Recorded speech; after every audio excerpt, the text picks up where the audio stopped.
Kita mulai kajian kita majelis ini dengan sama-sama meluruskan niat seraya memohon kepada Allah agar dicucuri kebaikan keberkahan dalam kehidupan kita, ilmunya ilmu yang manfaat, hati-hati yang tenang, amal-amal yang diterima.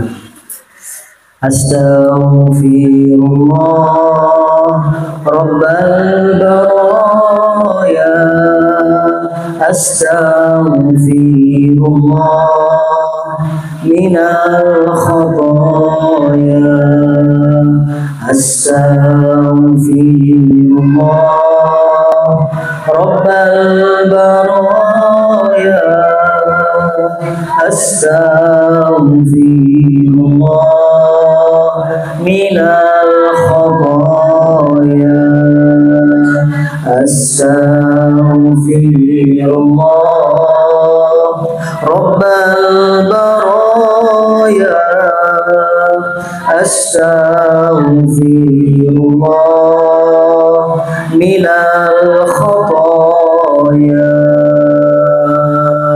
Subhanallah walhamdulillah wa la ilaha illallah, Allahu akbar, wa la hawla wa la quwwata illa billahil aliyyil azim. Subhanallah walhamdulillah wa la ilaha illallah, Allahu akbar, wa la hawla wa la quwwata illa billahil aliyyil azim. Sallallahu ala Muhammad, sallallahu alaihi wasallam, sallallahu ala Muhammad, sallallahu alaihi wasallam, sallallahu ala Muhammad, sallallahu alaihi wasallam, sallallahu ala Muhammad. Ya Rabbi salli wa sallim. Assalamualaikum warahmatullahi wabarakatuh.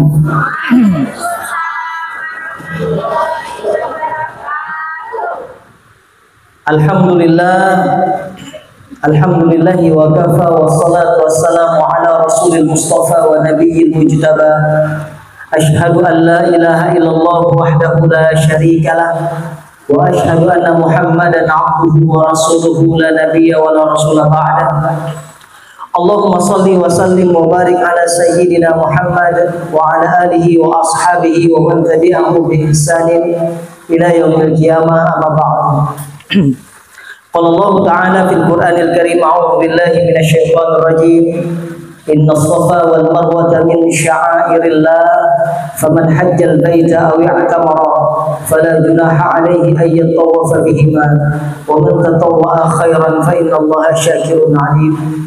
Wa qala an-nabi sallallahu alaihi wasallam, al-umrah ila al-umrah kaffarah lima bainahuma wal hajjul mabrur, laisa lahul jazaa illa al-jannah.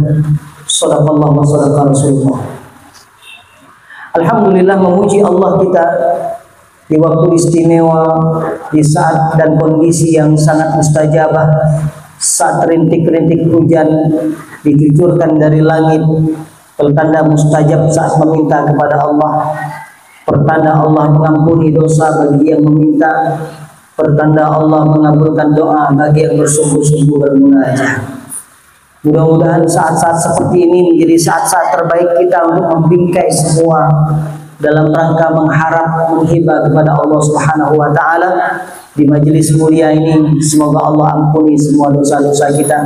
Allah mudahkan semua urusan hidup kita. Allah berkahi usia dan rezeki kita. Allah karuniakan anak yang salih-salihah dalam kehidupan kita. Allah jadikan rumah tangga kita sakinah, mawaddah, warahmah. Dan Allah jadikan perjumpaan kita di dunia menjadi sebab Allah jumpakan pula nanti di surganya Allah Subhanahu wa taala dengan saling memberikan syafaat di antara kita satu sama lainnya. Amin ya rabbal alamin. Salawat dan salam kepada Nabi kita Muhammad sallallahu alaihi wasallam.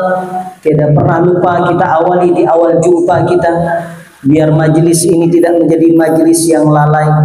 Karena jikalau salawat tidak terucap dan tidak diucapkan di saat kita sedang berada dalam majelis ilmu, maka bisa jadi terjerumus kita pada majelis yang lalai dan membuat apa yang kita dapati dalam majelis tercerabut dari keberkahan, dan khawatirnya kita tidak mendapatkan bagian orang-orang yang berjumpa dengan Rasul nanti di yaumil kiamah dan dijauhkan dari syafaat dari baginda Nabi Muhammad SAW. Maka kita awali majelis ini dengan salawat. Allahumma salli wa sallim wa barik ala sayyidina Muhammad wa ala alihi wa ashabihi wa man tabi'ahu bi ihsan ila yaumiddin. Amma ba'd. Kita awali majelis ini pun dengan memulai mendoakan kepada siapapun di antara saudara-saudara kita yang sudah berpulang ke rahmatullah. Wabil khusus beberapa orang-orang yang kita kenal, sahabat-sahabat kita, atau boleh jadi yang mungkin tidak sering bersama dengan kita tapi pernah berjumpa sesekali, namun kita menjadi saksi dia orang yang baik atau orang yang berhijrah dalam kebaikan. Ada beberapa orang-orang yang kita kenal wafat. Yang pertama ada Bunda Nesya rahimahullah, semoga Allah mengampuni dosa beliau. Beliau salah satu orang tua asuh di Darul Mahabbah, dan di awal-awal kajian dulu sering sekali mengikuti majelis ilmu di Darul Mahabbah, dan kemarin beberapa hari yang lalu beliau wafat. Semoga Allah Subhanahu wa taala menjadikan wafatnya husnul khatimah. Juga kita doakan orang tua dari guru kita, sahabat kami Ustadz Dede Purnama yang ibundanya juga berpulang ke rahmatullah. Semoga Allah Subhanahu wa taala menjadikan beliau pun husnul khatimah dan keluarga diberikan kekuatan dan kesabaran, serta semua yang wafat termasuk salah seorang orang tua kita Bapak Kemas Jamil, sekretaris dari Masjid Jami Kota Pangkal Pinang yang kemarin berpulang ke rahmatullah. Semoga Allah pun menjadikan beliau sebagai bagian dari ahli surganya. Ala hadhihi niyyah wa ala kulli niyyatin salihah. Khususan ya Allah ila akhuna wa ukhtuna fillah. Al-Fatihah. A'udzu billahi minasyaitonir rajim. Bismillah. Alhamdulillahirabbil alamin. Iyyaka na'budu wa iyyaka nasta'in. Ihdinas siratal ladzina an'amta 'alaihim. Kita doakan pula para tamu-tamu Allah yang sedang berduyun dan bertahap pulang ke negeri tercinta Indonesia, yakni para jamaah-jamaah haji yang sedang menuju ke tanah air dalam proses sampai nanti di bulan Agustus. Proses ini terus berjalan. Kita doakan semoga dimudahkan perjalanan pulang ke rumahnya masing-masing, dan semua diberikan keselamatan, keamanan, dan ketentraman, dan yang terpenting semua dicatati sebagai haji yang mabrur, semua diampuni dosa-dosanya. Ala hadhihi niyyah khususan li kulli haj al-hujjaj. Al-Fatihah. Bismillah. Iyyaka na'budu wa iyyaka nasta'in. Shiratal ladzina an'amta 'alaihim ghairil maghdubi 'alaihim waladdallin. Alhamdulillah. Mendoakan itu menjadi sebuah amalan orang-orang saleh.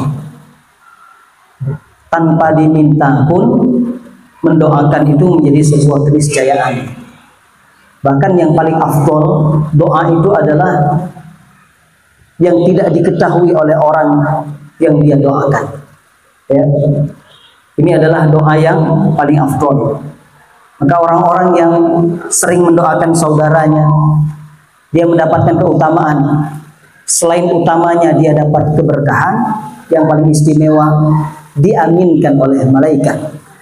Maka otomatis kalau malaikat mengaminkan, apa yang dia doakan untuk orang lain juga Allah berikan kepada dia. Ya, maka jangan kikir dalam mendoakan orang lain. Juga dalam Hasyiah Al-Jamal, seorang ulama Imam Sulaiman bin Umar Al-Jamal pernah nulis kitab, salah satu hal yang paling jangan dilewatkan adalah meminta doa kepada orang-orang yang baru pulang dari haji. Ya. Ini ada dalam bab khusus tentang meminta doa dari orang yang baru pulang haji. Kalau dari Indonesia sedang berduyun-duyun nih pulang. Kalau dari Pangkal Pinang, Bangka Barat, Bangka Induk ini sedang proses. Dapat informasi yang kloter Pangkal Pinang, insya Allah Senin sudah tiba di sini. Dari Palembang itu ada 3 tahap. Ya. Maka nanti kalau ketemu orang-orang yang baru pulang haji, kita tidak tahu siapa yang berhaji ini diterima Allah Subhanahu wa Ta'ala. Minta doa. Satu, disunnahkan bagi orang yang baru pulang dari haji mendoakan orang lain, walaupun orang lain tersebut tidak diminta doakan. Ya. Dan bagi orang lain hendaknya meminta agar didoakan oleh mereka yang baru pulang haji setelah menunaikan rukun Islam yang kelima. Jadi orang yang berhaji doakan walaupun tanpa diminta, yang tidak berhaji mintalah doa kepada orang yang berhaji. Ini dalam Hasyiah Al-Jamal yang ditulis oleh Imam Sulaiman bin Umar Al-Jamal, seorang arifin, ya, mengutip dari perkataan para ulama. Yang kedua, menurut Imam Al-Munawi, doa yang dimintakan tersebut kepada orang yang baru pulang haji itu dibatasi sampai ia masuk rumah. Kalau ia telah masuk rumah, maka lewatlah kesempatan doa mustajabnya. Jadi kalau orangnya sudah masuk ke dalam rumah, boleh tetap mendoakan sampai kapan pun boleh.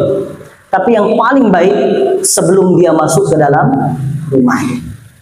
Makanya kalau ada orang yang sampai disambut di masjid misalnya, itu belum ke rumah dia, mintalah doa, saling mendoalah di sana, itulah yang paling afdal.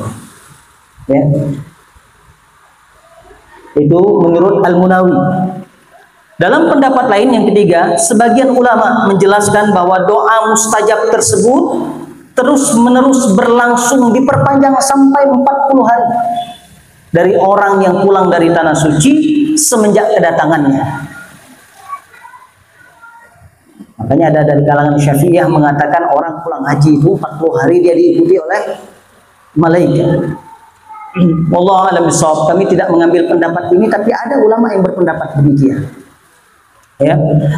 Dan yang keempat, bahkan dalam kitab Ihya Al-Ulumuddin karya Imam Al-Ghazali ada keterangan dari sahabat Umar bin Khattab radhiyallahu taala anhu bahwa doa mustajab orang yang baru pulang haji diperpanjang sampai menghabiskan sisa Zulhijjah. Sekarang tanggal berapa Zulhijjah? 26 Zulhijjah. Ya, kalau tidak salah 26 Zulhijjah. Sampai akhir Zulhijjah.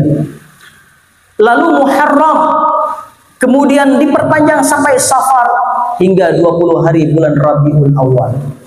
Ini khusus untuk mereka yang baru pulang haji, dan hajinya haji yang mabrur insyaallah. Ya. Dan yang kelima, namun yang paling utama, usahakan berjumpa dengan yang baru pulang haji lalu minta doanya ketika ia baru tiba di kediamannya. Itu pendapat yang kuat. Jadi ketika dia pulang di kediamannya, datanglah padanya, mintalah doa. Ya. Mudah-mudahan diamalkan ini semua insyaallah. Baik yang datang belum sampai rumah minta doa, atau yang datang dia sudah masuk ke dalam rumah lalu kita sambangi rumahnya, ya, amal semuanya insyaallah diniatkan, tidak ada salahnya meminta doa. Mudah-mudahan dapat bonus. Kurma, zam-zam, syukur-syukur baju. Ya. Ya, amin insyaallah didoakan. Barakallahu fiik. Ya, baik. Saya berindu di majelis ilmu, karena majelis ilmu ini majelis rindu. Majelis ilmu ini majelis rindu. Sudah lama tidak datang ke majelis duha. Dapat kabar memang katanya majelis duha tidak seramai biasanya. Ya. Mudah-mudahan datang ke sini karena Allah, bukan karena ustadznya. Kalau ustadznya bukan si A, sepi. Nanti kalau ustadznya yang datang si itu ramai. Berarti ustadznya juga harus introspeksi. Dakwah ilallah atau ilaina. Dakwahnya karena Allah atau karena dia. Ngajak kepada Allah atau ngajak kepada ustadznya. Mudah-mudahan kita belajar untuk mencintai ilmu sebagai majelis ilmu, yakni majelis rindu. Ya, majelis ilmu, majelis rindu. Kenapa majelis ilmu, majelis rindu? Karena di majelis ini mudah-mudahan mudah kita masuk surga. Jelas. Karena di majelis rindu ini kita bisa digolongkan dapat pahala jihad fisabilillah. Karena dalam majelis rindu ini kita pun dapat digolongkan menjadi orang-orang diberi ketentraman dalam hati. Masya Allah. Kami mengucapkan terima kasih di awal majelis. Jazakumullahu ahsanal jaza kepada semua yang mendoakan kami ketika berada di tanah suci, dalam proses berangkat, dalam proses beribadah sampai pulang. Alhamdulillah alladzi bi ni'matihi tatimmus shalihat, semua dilaksanakan dengan lancar, mudah, banyak pertolongan-pertolongan Allah Subhanahu wa taala. Alhamdulillah. Banyak orang mengatakan, kenapa Abah tidak sama berangkatnya dengan Buya, atau kenapa tidak sama programnya mungkin, ya. Sejatinya kami sudah mendaftar haji ini beberapa tahun sebelum tahun ini. Sebelum travel kami membuka travel haji.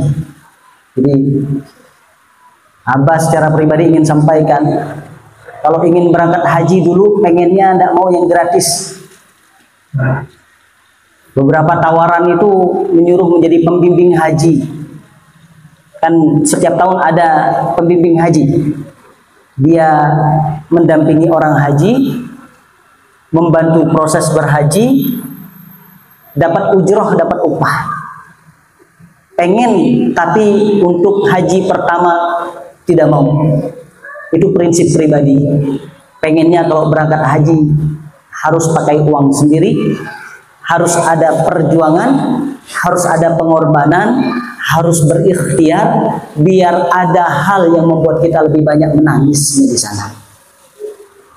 Tidak sama orang yang berangkat dengan berjuang, dengan berkorban, dengan mengeluarkan semua yang dia cintai, dibandingkan orang yang berangkat kurang pengorbanan dan perjuangannya. Maka beberapa tahun yang lalu kami mendaftar haji amil namanya. Tidak ada yang tahu. Haji amil itu haji sambil berkhidmat. Abah dulu daftar haji khidmat. Kerjanya apa? Nyuci piring, menyiapkan makanan untuk tamu-tamu Allah. Pengen berangkat sendiri, bayar, dibatasi 50 orang seluruh Indonesia. Yang penting bisa berkhidmat dengan tamu Allah, pakai uang yang Allah karuniakan kepada kita, biar ada perjuangan dan pengorbanan. Qadarullah, visanya tidak keluar, uang masih mengambang dan terhubung dengan pihak sana. Akhirnya atas izin Allah, singkat cerita, tahun ini bisa berangkat dengan program yang berbeda, tapi dengan yang lama. Ya, walaupun harus berubah program dengan biaya yang tidak murah, tapi atas izin Allah, mungkin doa dari istri yang setiap malam menangis pengen ke Baitullah, setelah menjual rumah laku sampai hari ini masih ngontrak, alhamdulillah atas izin Allah kami berdua bisa berangkat bersama di tahun ini. Hadza min fadli Rabbi. Ya, jadi itu jawaban singkatnya kenapa tidak bersama-sama, karena memang sudah lebih dulu mendaftarnya. Haji ini spesial, singkat cerita ya. Haji 2023 terutama sangat spesial. Pertama ada fenomena 33 tahun. Tahun ini hajinya spesial, fenomena 33 tahun. Apa dia? Siangnya lebih panjang dibandingkan malam. Di Saudi waktu maghribnya hampir jam 8. Sementara waktu subuhnya jam 4. Jadi malamnya pendek, siangnya panjang. Jadi kalau maghrib jam 8, 9, 10, 11, 12, 1, 2, 3, 4. 8 jam malamnya, sisanya 15 jam itu siang. Panas. Tidak pernah kurang dari 42 derajat. Puncaknya ketika Arafah sekitar 47-48 derajat. Jadi Masya Allah ya, subuhnya jam 4, maghribnya hampir jam 8. Panjang. Panasnya lebih lama. Ini cerita tentang haji dulu ya Bunda ya, sebelum masuk materi. Tidak apa-apa? Insya Allah hikmah. Jumlah tahun ini membludak. Kalau tahun kemarin dibatasi karena COVID, baru mulai, umur 60 tahun nggak boleh berangkat. Justru tahun ini yang paling tua saja umurnya 119 tahun dengan moto haji ramah lansia. Rata-rata umur tua yang paling banyak kita lihat, kita jumpai di tanah suci. Ya, prediksi Saudi 3 jutaan, tapi menurut para ahli travel berkumpul dalam sebuah musyawarah bisa mencapai 8 jutaan ketika di Arafah. Itu tidak terdata saja, yang terdata oleh pemerintah Saudi yang dengan visa haji 3 jutaan. Ramai bukan main. Wafat sampai 12 Juli kemarin khusus Indonesia berapa? 543 jamaah meninggal dunia. Rata-rata yang resiko tinggi, orang yang tua, yang punya sakit. Mudah-mudahan husnul khatimah. Kalau wafatnya sesudah Arafah, maka haji. Kalau wafatnya sebelum Arafah, ya tetap punya nilai, tapi belum sempurna hajinya. Karena haji itu di Arafah, Al-Hajjul Arafah. Kapan haji di Arafah? 9 Zulhijjah. Jam berapa? Dari zuhur sampai maghrib. Walaupun cuma sebentar misalnya karena dia sakit, dia berjumpa dengan waktu wukuf, maka haji. Afdol ba'da zuhur sampai terbenam matahari. Ya. Dan rencana wallahu alam bakal bertambah yang meninggal ini karena sampai 20 Juli proses kepulangan ke Indonesia. Bunda pernah dengar kasus di Musdalifah? Ya. Musdalifah itu dari maghrib sampai besoknya jam 2 siang, jam 4 siang, jamaah-jamaah terutama yang reguler, yang tua-tua itu belum dijemput oleh bis, tanpa makanan, tanpa minuman. Kasihan, subhanallah. Saya mendapati kisah-kisah sedih, sampai buang air di tempat bajunya sendiri, sampai wafat ya ditutup dengan ihramnya. Banyak kisah-kisah yang memang ujian bagi para jamaah-jamaah haji. Bagaimana dengan haji kami? Kami memang tidak terkena musibah itu, alhamdulillah, dalam kemudahan ya. Tapi sejatinya kemudahan dan kesulitan dalam berhaji semuanya adalah ujian. Yang diberi kesulitan itu ujian, yang diberi kemudahan juga ujian. Ingat, kalau kita bawa dalam kehidupan ini, ujian Allah kepada kita itu bukan hanya dalam sesuatu yang sifatnya tidak enak. Yang diuji enak saja itu ujian. Makanya dalam Quran surah Al-Anbiya ayat 35, a'udzubillahi minasyaitonirrajim, wa nabluukum bisyarri wal khairi fitnah wa ilaina turja'un. Dan kami ini pasti akan menguji kalian, ya, pasti menguji dalam bentuk apa? Keburukan dan kebaikan.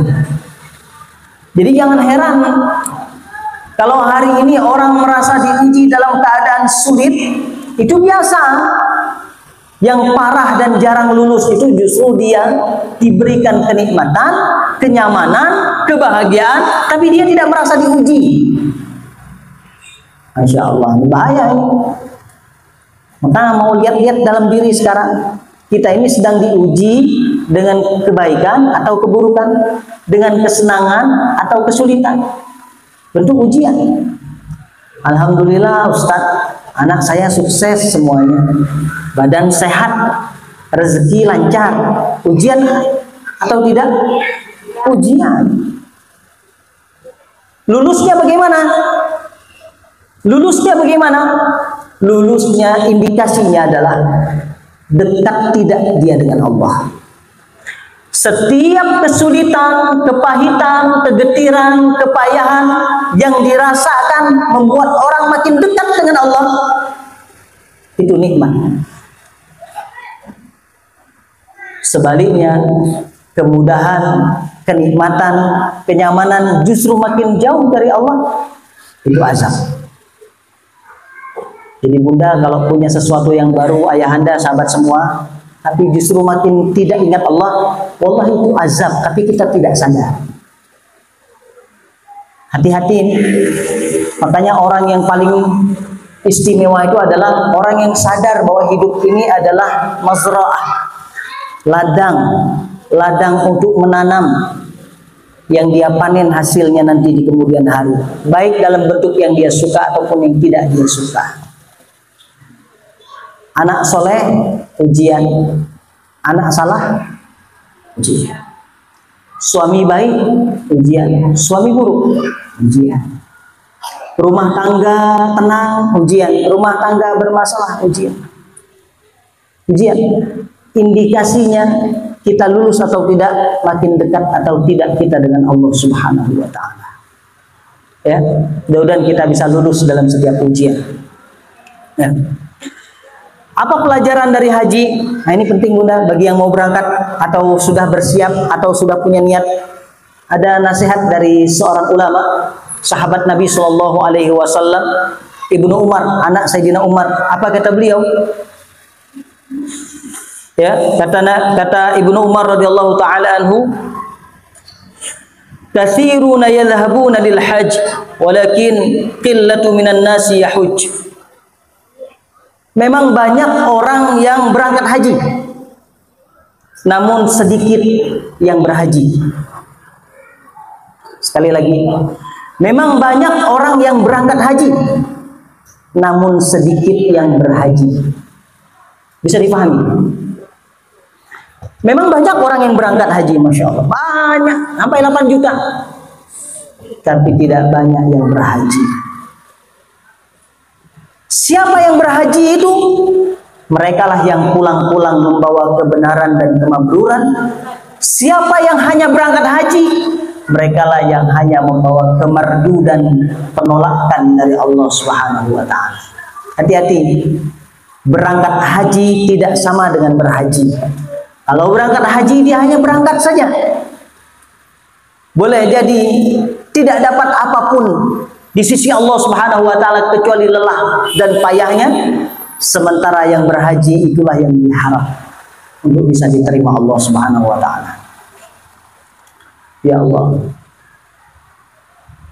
satu, orang yang berangkat haji dan yang berhaji bedanya apa? Sumbernya. Ada orang yang berangkat haji dari harta yang tidak halal. Dia bilang labbaik Allahumma labbaik, aku penuhi panggilanmu ya Allah. Allah jawab apa? La labbaik, tidak ada panggilanku. Dia tidak dengar. Salah satunya apa? Hartanya tidak halal. Hati-hati dengan harta tidak halal. Kaidah Islam jelas, harta itu dua, halalnya dihisab, haramnya diazab. Tidak ada yang selamat. Halalnya dihisab, dihitung, haramnya diazab, pasti diazab. Maka harus benar-benar melihat harta kita hari ini, bukan banyaknya, tapi berkahnya. Ya, bukan banyaknya tapi berkahnya. Jangan sampai kita menganggap remeh sesuatu yang tadinya kita anggap bukan dosa, padahal itu membuat kotor badan kita dan membuat terhijab kita dari doa, bahkan tidak diterima amal kita. Jadi satu, pastikan mulai hari ini haramkan sesuatu yang haram dalam diri kita. Jangan masuk. Caranya bagaimana? Baik dari sifatnya maupun dari zatnya. Jangan sampai masuk yang haram. Kalau zat jelas haram, misal arak, zatnya haram. Alkohol haram. Babi haram. Sesuatu yang Allah larang dalam Quran, zatnya haram. Sifatnya ini yang kadang kala sama. Ya. Minuman ini halal, tapi ngambil punya orang haram. Ya. Jambu halal, tapi ngambil punya tetangga tanpa izin haram. Maka baik sifat maupun zat, baik bentuk maupun cara, perhatikan jangan sampai ini dianggap remeh. Ya. Biar haji kita bukan sekedar haji yang melakukan ritual, tapi juga diterima Allah Subhanahu wa Ta'ala. Ya. Arafah itu istimewa. Apa saja yang diminta di Arafah itu dikabul. Wallahi heran, tidak masuk di akal, tapi harus diterima dengan iman. Arafah ini, mau minum Allah hadirkan minum. Abah dan rombongan Buya itu jutaan orang di Arafah. Pengen ketemu. Sebentar aja Allah jumpakan. Haus, Allah hadir minum. Karena Arafah itu saat mustajab doa, saat terbanyak pembebasan api neraka. Jelas waktunya, dari zuhur sampai maghrib. Kalau Lailatul Qadar kan dirahasiakan. Di 10 malam terakhir cari malam ganjil. Tapi kalau Arafah jelas waktunya, tapi disitulah ujiannya orang sungguh-sungguh atau tidak. Makna wukuf, dia berdiam diri, dia diam, dia bermuhasabah, dia menangis. Makanya baik-baik orang kalau mau berhaji itu disiapkan apa yang mau dia catat, dia renungkan di saat Arafah. Dari awal sampai akhir, bayangkan. Kalau nggak jelas, banyak yang kita lihat macam-macam. Sambil merokok, ngomongin orang mau ke Arafah, bisa jadi main gap. Banyak yang pergi haji, tapi tidak banyak yang berhaji. Hati-hati.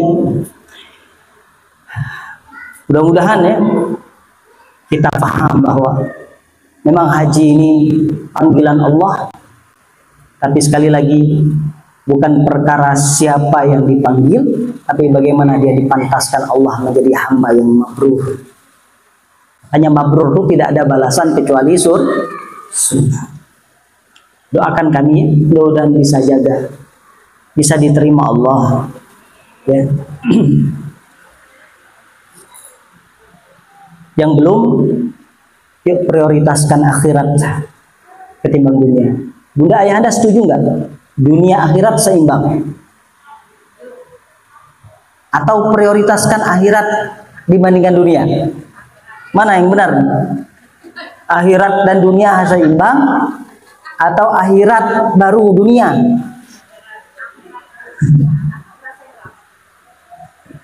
Anak-anak, akhirat dunia seimbang atau akhirat harus lebih baik dari dunia, didulukan lebih banyak porsinya dari dunia? Yang A atau yang B? Seimbang atau akhirat lebih banyak ketimbang dunia?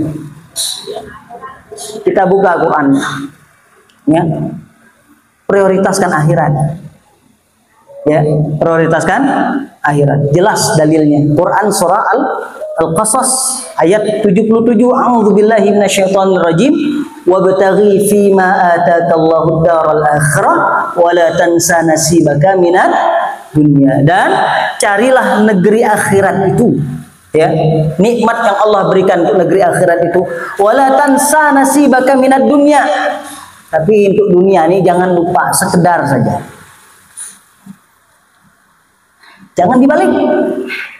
Ada orang mati-matian untuk dunia, tapi dia tidak pernah kemudian mati-matian untuk akhiratnya. Padahal dalam Quran yang sering kita baca dalam Quran surah Ad-Duha atau Al-A'la, wal akhiratu khairu wa abqa. Akhirat itu lebih baik dan lebih kekal.